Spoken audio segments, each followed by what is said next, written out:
क्या आप लोगों को पता है भगवान नारायण के द्वारपाल को श्राप किन्होंने दिया था? जय श्री कृष्णा। स्वागत है आपका भगवान विष्णु के 24 अवतार के बारे में। यह है पार्ट 2।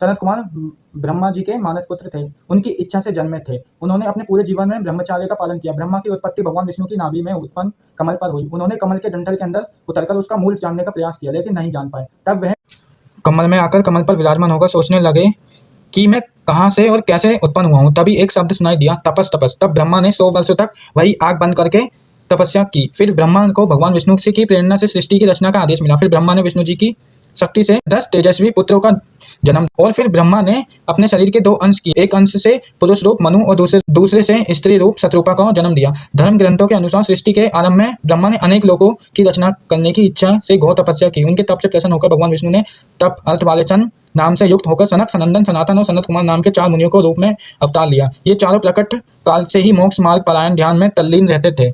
ये भगवान विष्णु के सर्वप्रथम अवतार माने जाते हैं। यह सभी सर्वदा 5 वर्ष आयु के ही रहे, ना कभी जवान हुए ना कभी बूढ़े। 4 भाई एक साथ ही रहते, ब्रह्मांड में विचरण करते रहते। चारों जहां भी जाते भगवान विष्णु का भजन करते और उनके भजन कीर्तन में ध्यानस्थ रहते हैं। वह सर्वदा उदासीन भाव से युक्त होकर भजन साधन में मग्न रहते हैं। सनकादिक ऋषियों ने अपना प्रथम उपदेश नारद जी को दिया। पुराणों में इन चारों कुमारों के श्राप और वरदान देने की कई किस्से और कहानियां हैं। एक बार भगवान विष्णु के द्वारपाल जय और विजय ने इन्हें वैकुंठ के अंदर जाने से रोक दिया था, जिसके चलते उन्होंने धरती पर 3 जन्मों तक राक्षस योनि में जन्म लेने का श्राप दे दिया। दोनों ही भाई बाद में हिरण्याक्ष और हिरण्यकश्यप के रूप में जन्मे, फिर रावण और कुंभकर्ण के रूप में जन्मे, और अंत जन्म शिशुपाल और दंतवक्र के रूप में जन्म लेकर श्री हरि के हाथों मोक्ष द्वार गए।